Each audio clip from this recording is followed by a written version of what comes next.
You can order the ignition coils used in the video on the CarParts.com website via the link in the description. Turn off your vehicle's ignition. Set the parking brake. Pull the hood release handle and open the hood.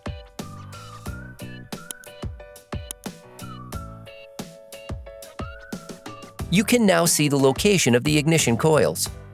In order to have better access to each coil, disconnect the injector. To do this, push on the tab and pull on the connector. Disconnect the power from the ignition coil. To do this, push on the tab and pull on the connector.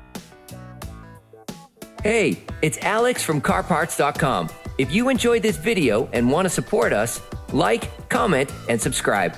Okay, back to work. Using a socket wrench, an extender, and a 7mm socket, remove the holding screw from the coil.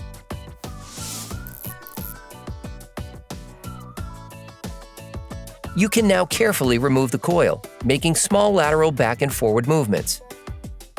Tip: we recommend using a thin plastic tube taped to the end of a vacuum to properly clean around the spark plug. You can order the ignition coils used in the video on the CarParts.com website via the link in the description. Take the new coil. Pull the coil back, pushing it in as far as possible. You can purchase the parts we used here by visiting our website at CarParts.com. You can then screw the nut that holds the coil back in with a socket wrench. Finish tightening using a torque wrench. Reconnect the ignition coil. Reconnect the injector. You can now repeat the process on the other ignition coils.